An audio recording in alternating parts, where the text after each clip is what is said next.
ये मशवरे की मजलिस है, राजनीति का मजलिस नहीं है। मुसलमानों को मशवरे की जरूरत क्या है? क्यों इस मजलिस की जरूरत है?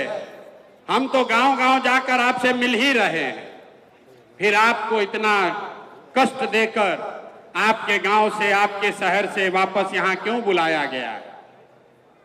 ये इसलिए कि आज अगर किसी कौम को सबसे ज्यादा मशवरे की जरूरत है तो वो देश का, बिहार का मुसलमान है। ये बात हम खुद से नहीं कह रहे, ये पैगंबर साहब ने आपको बताया। जब आगे का रास्ता न दिखे तो मशवरे में खैर है, मशवरे में खैर है। इसलिए आज आपको ये तकलीफ दी है, आपको यहां पर दावत दिया है, आपको बुलाया है। मुसलमानों को मशवरा इसलिए करना है कि आपके हदीस में पैगंबर साहब के हवाले से जो बात बताई गई कि मुसलमानों की ये जिम्मेवारी है अपने बच्चों के साथ इंसाफ करने की। और आज आपको मशवरे की जरूरत इसलिए है कि देश में आधे से ज्यादा मुसलमान चाह कर भी अपने बच्चों के साथ इंसाफ नहीं कर पा रहे हैं। आपके हदीस में बताया गया है अपने बच्चों की तालीम की, तरबियत की, पढ़ाई की, परवरिश की आप वो नहीं कर पा रहे।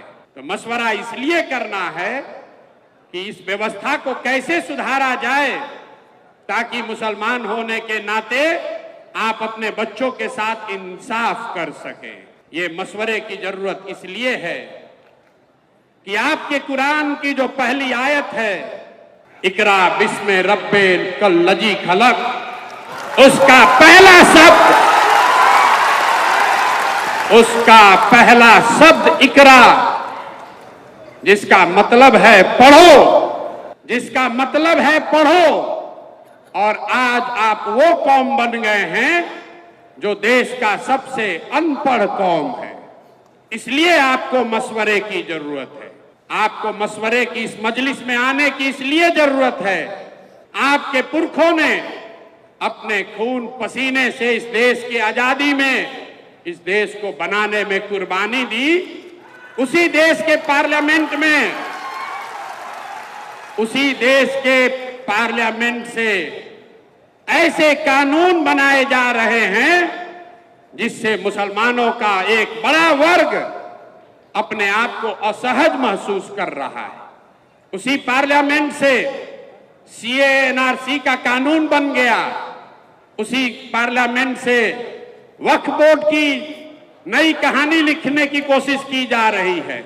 इसलिए ये मशवरे का वक्त है। इस मजलिस की जरूरत इसलिए है कि 20 करोड़ मुसलमान जिनको आप वोट नहीं देते हैं उसकी बात छोड़िए, कम से कम 10 करोड़ वोट जिसको आपने दिया है, जब कोई गरीब, लाचार, असहाय मुसलमान रोड पर भीड़ के द्वारा मार दिया जाता है तो आपका 10 करोड़ वोट पाने वाले लोग, उसमें से 10 आदमी भी आपके साथ खड़ा नहीं होता है। इसलिए मशवरे की जरूरत है, इसलिए ये आज मजलिस बुलाई गई है, इसलिए ये मजलिस बुलाई गई है कि मिलकर मशवरा करके कोई ऐसा रास्ता निकालें कि इन बातों पर अमल किया जा सके। मैं प्रशांत किशोर आपका नेता नहीं हूं, मैं आपका रहनुमा न हूं, न होने का दावा करता हूं। जन सुराज कोई दल नहीं है, जन सुराज वो व्यवस्था है, वो सोच है कि इन सारे मशवरे के बाद जो चीज तय की जाए उसको ईमानदारी से जमीन पर अमल किया जा सके। इसलिए आज आपको बुलाया है।